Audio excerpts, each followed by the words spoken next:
And here we go. Franchise mode is back. It is NHL 18 Calgary Flames, and we are in the Stanley Cup playoffs here in 2019, April 2019 to be specific, and we have just beat the Arizona Coyotes 4-2 in Game 6, 4-2 as the series score, beating them in Game 6 by a score of 4-3 in overtime. What a thrilling series it was against the third seed Arizona Coyotes, in which we obviously got off to a pretty rough start, won a couple, actually 3 in a row there, including 2 huge road games by a score of 2-1 in back-to-back games, and then a sloppy Game 5 there, back up in Calgary, but then we went into Arizona. We let them get the first 2. We battled back. They tied it, or they went ahead again. We tied it with less than, I think it was a couple minutes left, John Tavares, and then in overtime, who else but John Tavares. So, yes, welcome to episode number 22 of our franchise mode with the Calgary Flames as we get set to start the second round of the Stanley Cup playoffs, and we have the Colorado Avalanche. And so there they are, the Avalanche beating the first seed Vancouver Canucks. So the Canucks, who finished first in our division and first in our conference, I forget by how many points, but like 6 or 7 more points, or I think it was 6 points ahead of us.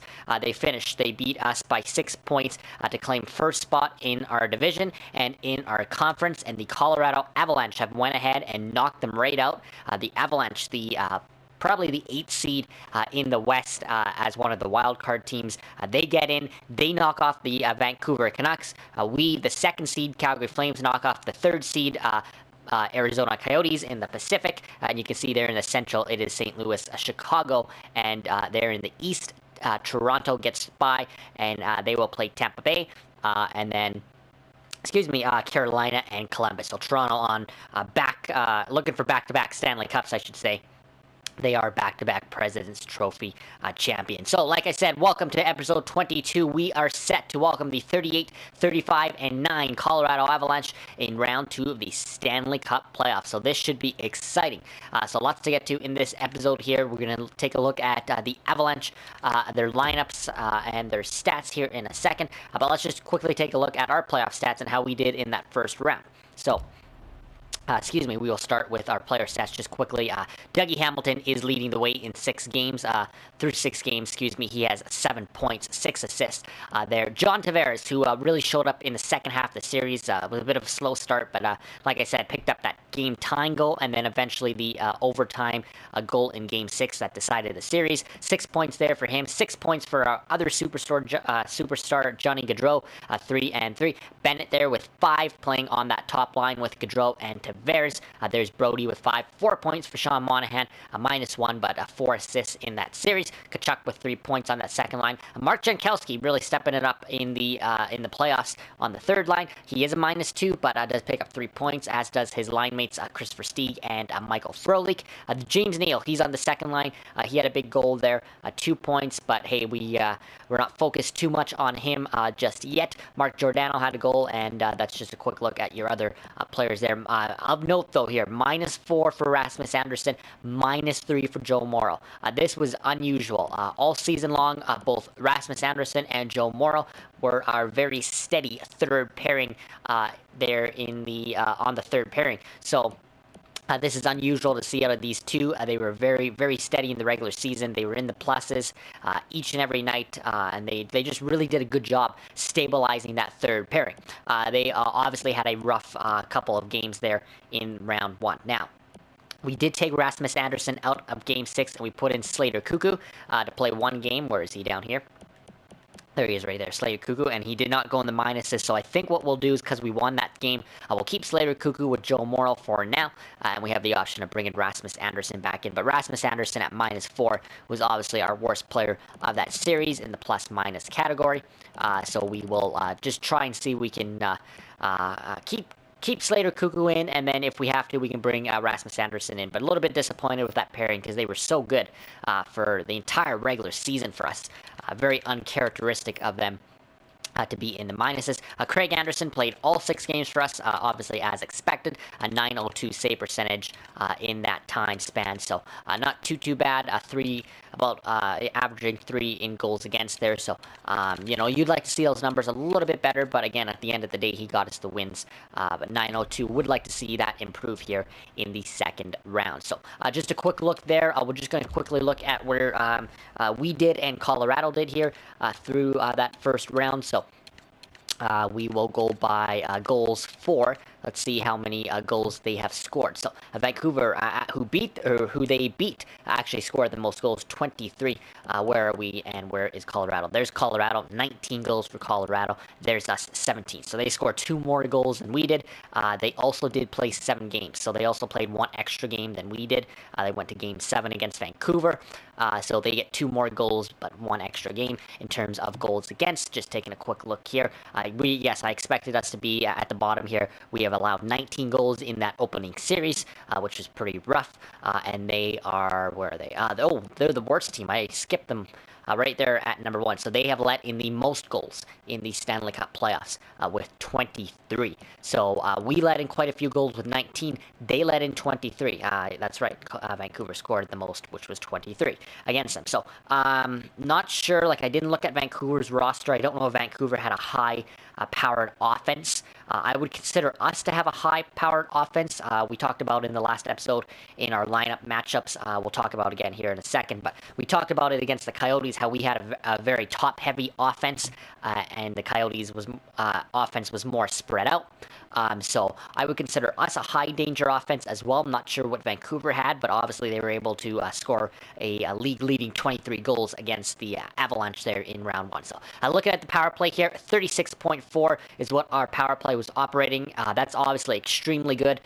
Any power play that's about 25% or higher is good. So we have the best power play in the NHL in the playoffs. So that's what you like to see. So we won't make any tweaks there. They operated at 19%, so just a little bit below average there. So their power play pretty average, but ours is number 1. In terms of the PK, we are right there, 81.3. That's a pretty good PK to have. They are, where are they on the PK? They're down here. So a 68.8% PK. So that's good enough for third last. Now, obviously, Arizona there had the worst PK because we had the best power play. So, just like Arizona down here, I think we want to take advantage of the special teams. I think power plays are going to be key for us. Penalty kills 2, again, 81.3%. That's not a bad PK. So we definitely want to take advantage of this special teams battle. So we'll take a look here at their lines. Let's take a look at their stats first, because we're here anyway. So let's just quickly go like this and take a look at player stats. That's what I meant to click on. And then we'll look at their lines. But yeah, I think that special teams battle is going to be huge in this series again for us if we can get it going. It should be a good matchup. I'm looking forward to it. So here we go. Colorado. 7 points in 7 games for former first overall pick, Nail Yakupov. So he's leading the way for them with 4 goals. I believe he leads them in that category, or he does not actually. Tyson Jost with 5 goals. 6 points in 7 games. 7 points as well in 7 games for Nathan MacKinnon. So they have 2 guys that are a point per game in the playoffs, and 1 guy who is just under in Tyson Jost. Center, and right winger. These 3, have to be they're probably top 3 forwards. McKinnon, obviously, their number 1 player with a 90 overall. Tyson Jost, 86. That's incredible as a second-line centerman. Nail Yakupov, only an 80, but like I said, he led the way with 7 points in 7 games. Patty Maroon has 5 points. Matt Duchesne, who they did not trade yet, 5 points there as well. Tyson Barrie leading the way for defensemen on the team, 5 points there. Mikko Rantanen, and then you can see Wilson and Gabriel Landeskog, only 2 points. 88 overall. Probably their number 1 left winger with Yakupov and McKinnon to form that top line. Again, we'll take a look at it in a second, but only 2 points in that series for Gabriel Landeskog, so that's a bit of a shocker. Not much in the plus minuses that stands out besides Tyson Barrie, who was really good with a +7. Thomas Hickey was a -3, so I'm wondering if he's maybe on their third pairing there. +8 for Eric Johnson, who was likely alongside Tyson Barrie. And then there's Glufenberg here. He was a -4 as well, so he was probably with Hickey as well. And Carl Soderberg, who was a -3. So I'm wondering if he's maybe third or fourth line centerman. So that is a look there at their stats of who their league leaders are. Semyon Varlamov, just like Craig Anderson, did play all 7 games for them. A 4-2-1 record there in the playoffs. .894 save percentage and a goals against of 3.22. So Craig Anderson has Varlamov beat by just a little bit. I think Anderson was 902 with a 3 goals against, and there he's a 3.22 and .894 save percentage is Varlamov. So Anderson slightly better than Varlamov in round 1. But let's take a look now at their lineup, so we'll get a better gauge of what their team looks like and what we're going up against. So we'll go view lines, and then we'll get right into the playoff series here. So we want to go like this. We want to go Colorado. So here we go. Okay, so it's actually Colin Wilson. So that's maybe why Landeskog didn't get as many points, because he's not playing on the top line. So they have Colin Wilson, Nathan MacKinnon, and Nail Yakupov. So what was Wilson's stats? I didn't even look. Wilson only had 2 points as well. So despite playing on this top line with 2 guys that combined for 14 points in that opening round, Wilson only had 2. So MacKinnon and Yakupov, these are the 2 we got to stop on that top line. A 90, 80, and an 81. And then we got Landeskog there on that second line. Didn't do too much, but he's playing alongside an 85 in Matt Duchene and 86 in Mikko Rantanen. Very, very solid second line. This line could almost even be their top line on most nights. Very surprised they're not playing Landeskog and Rantanen with MacKinnon to just completely stack that top line, but MacKinnon seems to be doing okay with Yakupov. So they got two lethal lines, even though this top line does not look like a top line because it's got Nathan MacKinnon, but other than that, you got 2 guys that are at best third wingers. Third line right wingers and left wingers in Wilson and Yakupov. But this line has done most of their damage in that opening round. Like I said, 14 points, 16 points combined by all 3 of them, if you want to say that, through 7 games. The second line struggled a little bit because Duchene and Landeskog. I think Duchene had 5 points, Landeskog 2 points. Rantanen was up there though. He had 4 points. So the second line probably didn't do as good as they would have hoped for an 88, an 85, and an 86, but not bad. And then there's Tyson Jost. So look how deep they are down the middle. MacKinnon, Duchene, Jost. You're going 90, 85, 86 down the middle. They have us beat in center depth by far. Incredible depth right there. Tyson Jost, he's the one that had, he had 6 points. So 5 goals for Tyson Jost. Excuse me. So this guy is the X factor. This is the guy we got to look out for. Never mind those 2 lines. We got to look out for Tyson Jost. They're probably going to play him under the radar. He's probably on their top power play unit. Watch out for this guy because he had 5 goals in that opening round. He's obviously a very good player, playing alongside Patty Maroon and Matt Nieto, and then Michael Grabner, Andres Martinsons, and Daniel Winnick round up their 4th line. So looking at this forward group, this is going to be a tough matchup. Like I said, they don't have a really solid top line, but yet this line was producing with 16 points in that first round. They have a very solid second line, but they didn't produce that well in terms of points. And then they have a really good player on their third line in Tyson Jost. I'm not sure about the wingers there, but you know what? That's not a bad third line. 82 in Patty Maroon, that's not bad, and even a 78 in Matt Nieto, very similar to our third line. We just don't have that 86 centering. And then their 4th line, the 4th line's pretty similar to ours. They do have one guy that's in the 80s, but just by 1.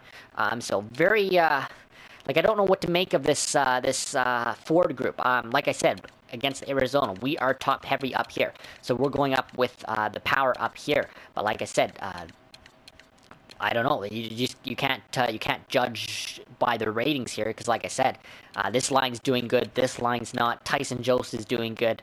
Like it's a very spread out offense, and they've got some good technique with the forward lineup matchup.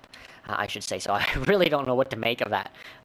Here is that top pairing we were talking about in Erik Johnson and Tyson Barrie. Obviously, this was the number 1 pairing in the playoffs there. I think Barrie, had how many points there? 5 points, plus 7.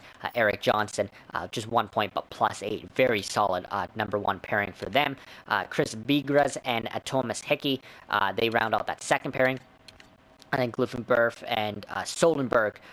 Carl Soderberg is playing as a defenseman. That is why he's in the minuses. Okay, so you'll remember we looked at him. He's a -3, no points, but he is a centerman.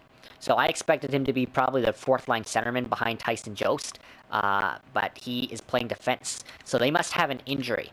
So that is, in a way, that's good for us because they're obviously without one of their defenseman. I'm wondering if he's a top 4 defenseman. Obviously, Barry Johnson's their number 1 pairing, but Hickey, and then they're weak behind Thomas Hickey. Like, actually, really, behind Johnson and Barry, Hickey's like a 3rd pairing defenseman at best. Begris, Glufenberg, and Soderberg's not even a defenseman, and they're all 79, 79, 76. So they've got a very weak defensive core behind Eric Johnson and Tyson Barrie. The good news for us is Johnson and Barrie can't play 60 minutes every single night.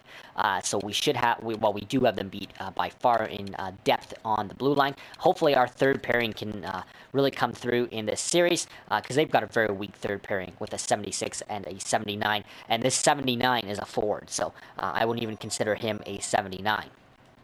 When we look at their goaltending now, obviously, like I said, Semyon Varlamov, who played all 7 games for them, he did okay, slightly worse than Craig Anderson for us, but you can see there, just like Antti Ratina in that first series, he's an 83. Jonathan Bernier, who is their backup, is an 80. So again, we have them beat in this goaltending matchup. That's something we really got to win. Our goaltending should have probably did a little bit better in the first round. Like I said, Craig Anderson should have had better than a 902 save percentage, but this is probably what Varlamov is an 894 save percentage through 7 games against the number 1 seed in the West. We're not far behind Vancouver. Again, I want to look at Vancouver's lineup. Can we do that right now? Yes, we can. So I want to look at what Vancouver was throwing up against the Colorado Avalanche, because I just want to see how they obviously, like I said, they managed to score a league-leading 23 goals against them in that opening series. So let's see what Vancouver had. So Vancouver went out and got Mike Hoffman. They had Bo Horvat as the number 1 center, Thomas Vanek, and then Brock Besser there, Marcus Granlund, excuse me, the former Flame, another former Flame in Sven Berchi, and then the Sedins were down here as an 82, Louis Eriksson, and then Reed Boucher, Sam Gagne, and Mike Camilleri. So look at that offense for Vancouver. That is not that good of an offense. It's very similar to Arizona's, where it's well spread out. They have a lot of depth. Obviously, when you have the Sedins and Louis Eriksson as your 3rd line, I know the Sedins are only an 82, but that's still a pretty solid 3rd line. Their top 2 lines, again, they had, just like Arizona, just like Dylan Strome and Derek Stepan, they have 2 pretty good centermen. I wouldn't say either of them are number 1 centermen just yet. But they have 2, at least second-line centermen in Bo Horvat and Marcus Granlund. Excuse me, I keep wanting to call him Michael Granlund. But they have 2 good number 1-2 punch there in the middle, and then they've got a lot of depth on their wings all the way down through their 4 lines. So they're very similar to Arizona, and they were able to put up, like I said, a league-leading 23 goals against the Colorado Avalanche. So, like, I don't know. Like, our offense is very top-heavy up here. So let's go look at our lineup again one more time. But we don't really have that option to spread out our lines like Vancouver or like Arizona, because we just don't have that depth down here like those two teams do. But we have a very heavy top 6. I mean, this is what should be able to put us over the top, and we saw at the end of that series, especially in Game 6, this was the roster, or the players that were able to put us over the top. So this is going to be interesting, because we're going to be poising a very different offense than the Vancouver Canucks did against the Avalanche. I'm just wondering how we fare. I'm wondering if we take it right to Varlamov with these top 2 lines, if that's going to, could we do more damage than the Canucks did against the Avalanche? I don't know. But I guess there's only one way to find out. But, you look at our offense, we should be able to get this done. Our defense is way deeper than them, especially in our top 4. Like, I mean, we should outmatch them easy, but I mean, it's just gonna. And again, there's Craig Anderson, who's an 86, and like I said, he probably should have been a little bit better than 902 and 3 goals against per game. But we'll see if maybe this is the series that can do it. So, We obviously beat the Avalanche when it comes to goaltending. Anderson's way better than Varlamov. It's exactly the same, actually, as our first-round matchup with the Coyotes, because Varlamov is an 83, as was Antti Rantala. We definitely beat them in defense. We have a much deeper defensive core than they do. When it comes to offense, we're top-heavy. They're spread out, but I really don't know what to make of their offense. They're a little bit more heavier of an offense than Arizona had, but still, I don't know what to make of their offense. Their lines are just really scattered, and it seemed to have worked well for them. Like a guy that scored probably led them in goals, which was Tyson Jost, and he was on their third line, and then their second line, which was the most powerful line in terms of overall, was probably their worst line of the top three, and their top line, which featured one superstar and two wingers that are probably third line at best, did all the damage in that series. So it's a very weird offense. I haven't seen anything like it, but I guess, like I said, there's only one way to find out. So you know what? That's probably enough talking, enough previewing this series. Let's get right into it. Let's get right into round 2 of the Stanley Cup playoffs against the Colorado Avalanche. Excuse me. We are coming off last year, in which we lost in the second round to the Chicago Blackhawks. Don't forget, we swept the Edmonton Oilers last year, and then we just ran into a very tough Chicago team. We couldn't solve them in that second round. Let's hope that is not the same case here. We didn't obviously sweep the Coyotes, but we did get by the Coyotes in the first round, and now we've got the Avalanche. So let's jump right into it. Let's get right into Game 1 here. Colorado, Calgary. We want to take that step forward and make it to at least the conference finals here. Can we do that? It's going to start here with game number 1. So real-time sim. Here we go. We took a look at the matchups. Here's our special teams that we were talking about, and we get it. I don't know if that was a power play goal. And actually, I think that was a shorthanded goal by Sean Monahan, his first of the playoffs. So we so far are winning the special teams battle. There's a PK for us. We have 9 and they have 10. 10 and 10, excuse me. So in that first period, we scored shorthanded, killed off their penalty, but I think we also had a 5-on-3 there and we didn't capitalize. So I would have liked to seen us capitalize on that. Let's get into the second period here. Pretty even first period there, despite us going up 1-0 on Sean Monahan's first in the Stanley Cup playoffs. And they respond with Nathan MacKinnon, the same guy that went first overall in the same year as Monahan. When Monahan went 6th, MacKinnon went first, of course, to the Avalanche, and he's got their first goal of the series. So there's that top line that we were talking about. I think we just killed off a penalty there again. We are now into the third period. It is 1-1. Very even game here. Very even game. Look at those shots. Here's a huge PK. Come on, Flames. Big PK. Come on, let's get momentum from that. Here we go. Power play. Come on, power play. Come on. We gotta score on those power plays. But again, we did have the best power play in the Stanley Cup playoffs of round 1, operating at what, like 35% or something like that. So that's pretty good. So game 1 is actually going to overtime. They had a much stronger third period. They now outshoot us, 35-26. Here we go. This is overtime. This is the very important number 1 game of this series. Can we jump out in front with a 1-0 lead? Overtime. Come on, Calgary Flames. This is our second consecutive overtime here in the playoffs, and our second overall overtime. We're about halfway through the first overtime period, and they score. Just past the halfway mark, it is Nathan MacKinnon again. They win the game 2-1. So that one hurts because this was a very close game. This is one you want to win. Again, there's that 2-1 game that we talked about in the last episode. But this one hurts because this was a very tight game. I thought we played them well for the most part. We somewhat won the special teams battle. Our power play was a little weak there, though. Monahan with the only goal. So that's a bit of a cause of a concern. Much better night, though, for Craig Anderson. A 9.47. That's where I hope he is around every single night. But our offense, a little stymied there in that one. So, that's going to be interesting heading into game 2. Again, we can't afford to lose any games in this series. We've already put ourselves in a 1-0 hole like we did against Arizona. We knew how tough it was to climb out of that in a way. So we really don't want to put ourselves in a big hole here. Already down 1-0. So really wish we would have had that first game. So their offense didn't do too much. It was all Nathan MacKinnon there. Wondering if we switch up our offense here to kind of match them a little bit better.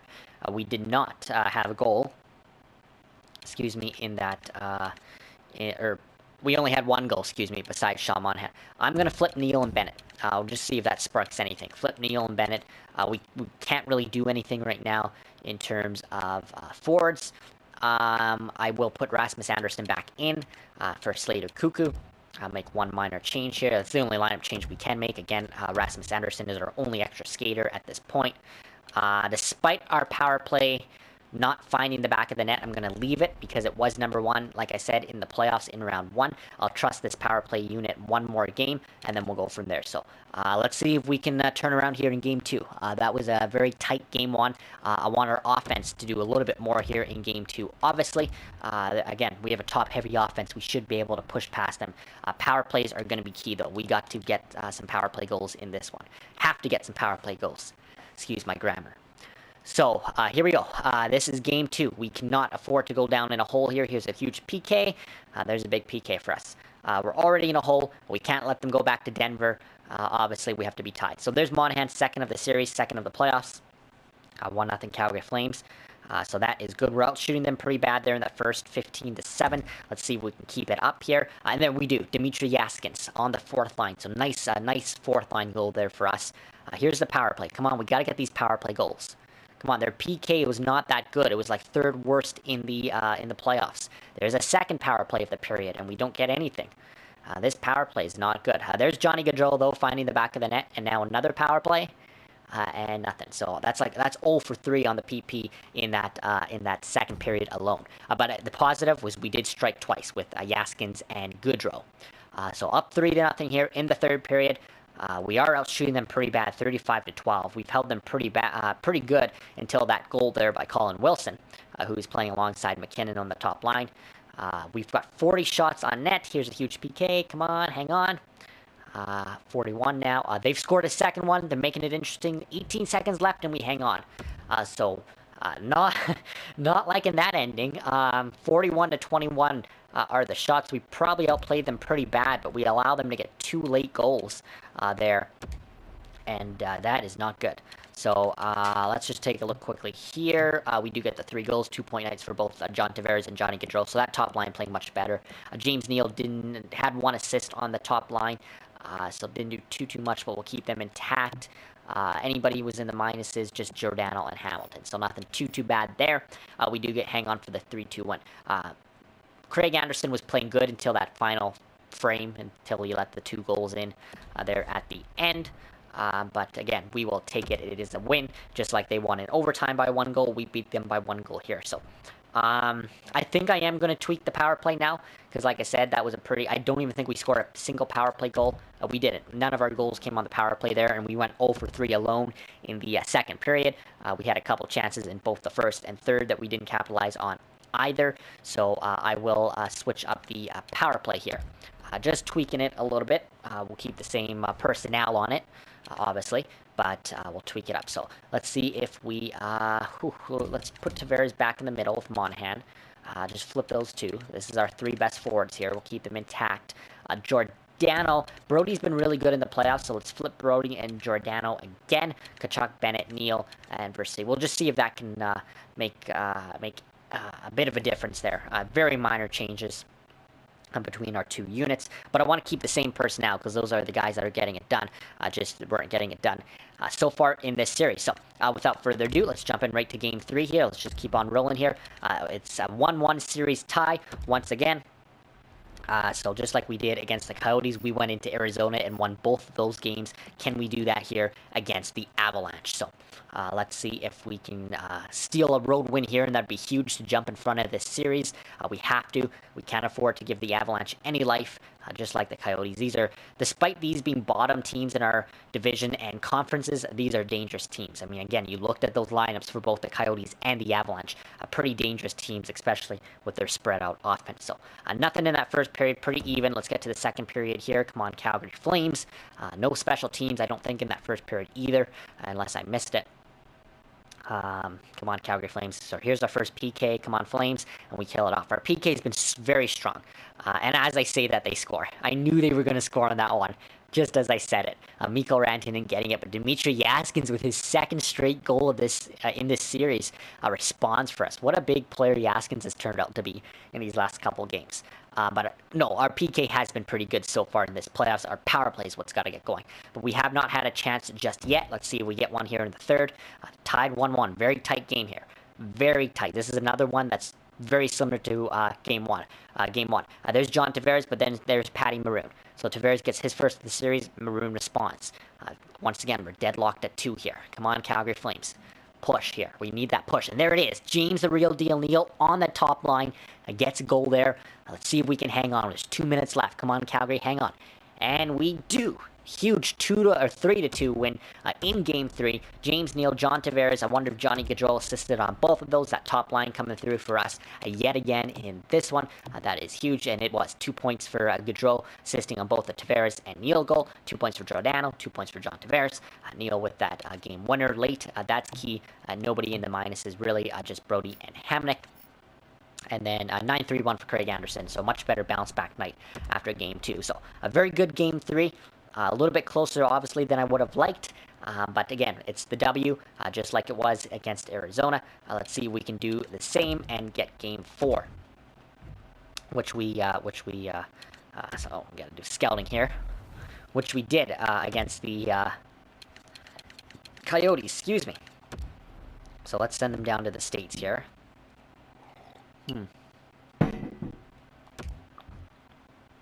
I don't even remember that Shinkarik was out. So, Shinkarik. You know what? We don't need to play Shinkarik. I forgot that he was even injured. Okay, so here we go. Game 4. Not going to make any lineup changes. We've won back-to-back games, 3-2 in both of them. Let's see if we can take that stranglehold 3-1 series lead, just like we did against the Coyotes here in Game 4. Let's see if we can do it this time against the Avalanche. We can't afford to let them tie this series up going back to Game 5. Let's see if we can just put this one away.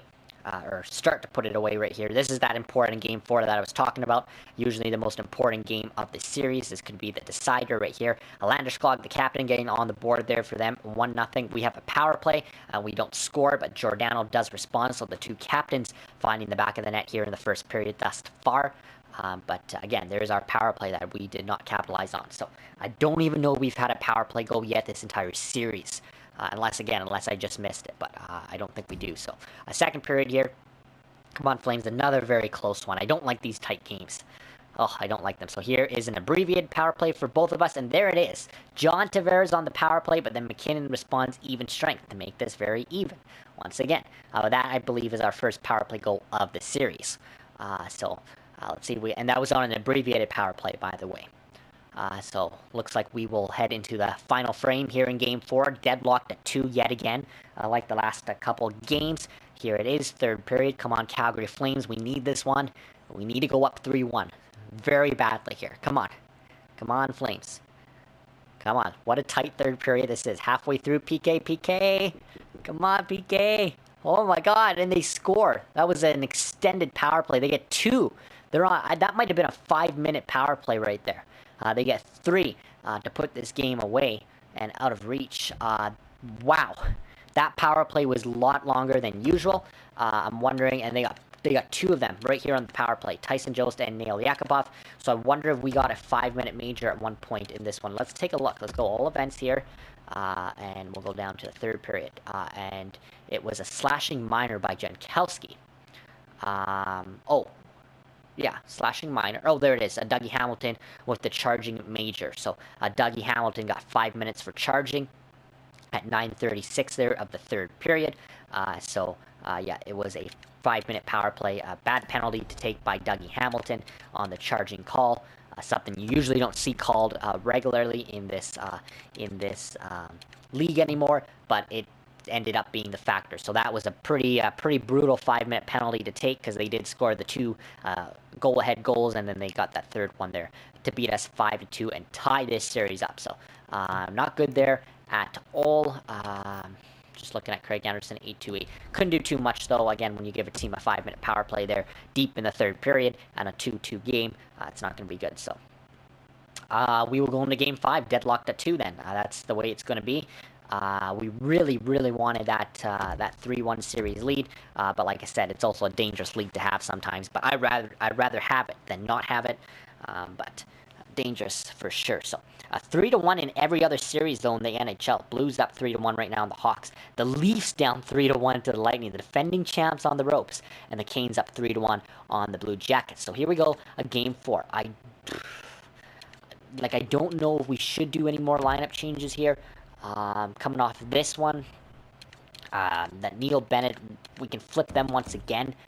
See if that will do anything. Really, Tavares and Gaudreau have been doing the most work in this series. Neil had 1 goal, I think, when he was playing up there. I really want to address our depth in the offseason, because this is brutal. I hate not having the ability. Part of it is that glitch that we experienced with Rick Nash didn't allow us to call up another player. We obviously traded away Curtis Lazar, lost a roster player, so that hurt us a little bit in our depth. But I really don't like having options down here, because we can't do anything to our bottom 6. We just can't really. We'll keep Rasmus Anderson in. And the only thing we can do is flip Ferland and Versteeg. We'll try that because they haven't done too much in this one. So we'll just try making minor changes here as we head into Game 5. So this is it. It's now a best of 3. The next team to win the next 2 games wins the series. So we've come down to a best of 3. Flames and Avalanche. This is it. This is the grind. Can we get up here? Can we get up and put them on the ropes, or will they put us on the ropes? This is it. This is, and they go up 1-0, Nail Yakupov. This is that all-in-deciding game right here.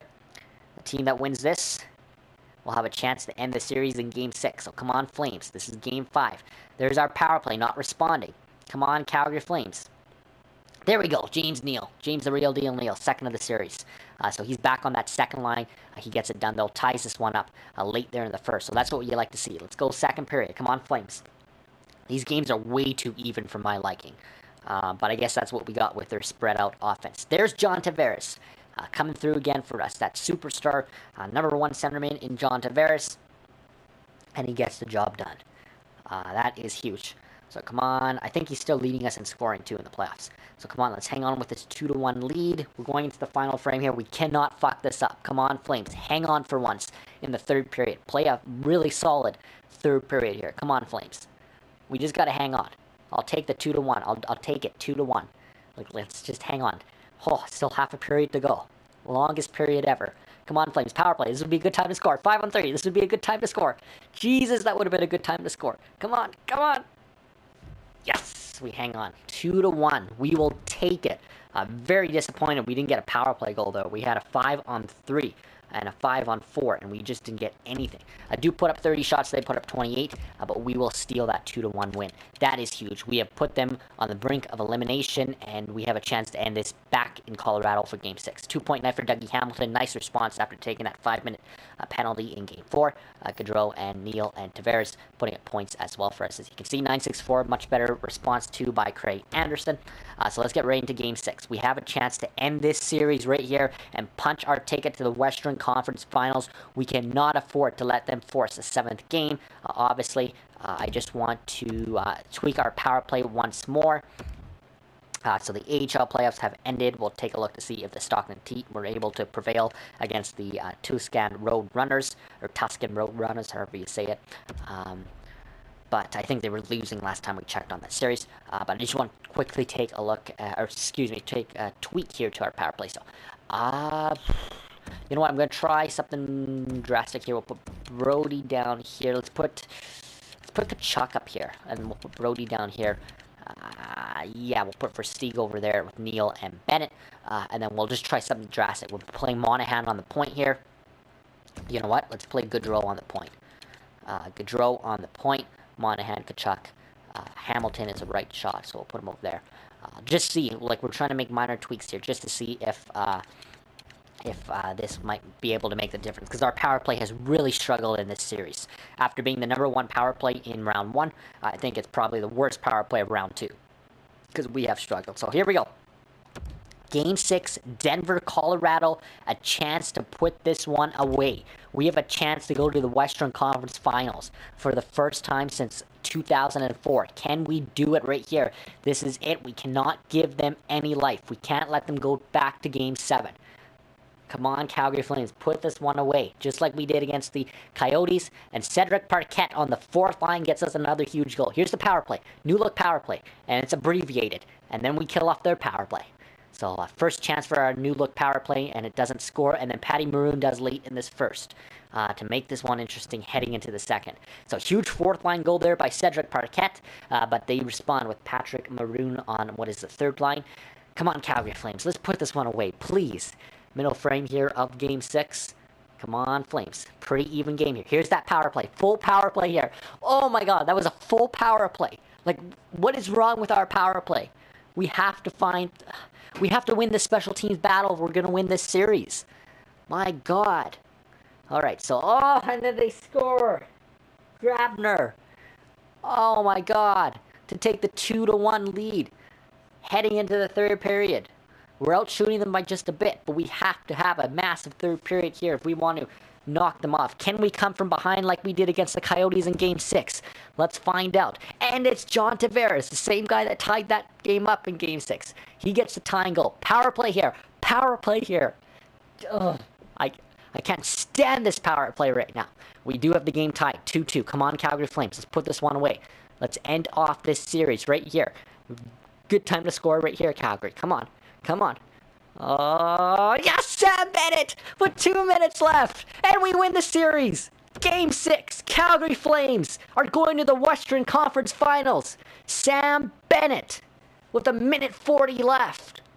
Biggest goal of his career. John Tavares with the tying goal in the third period yet again, and this time it's Sam Bennett.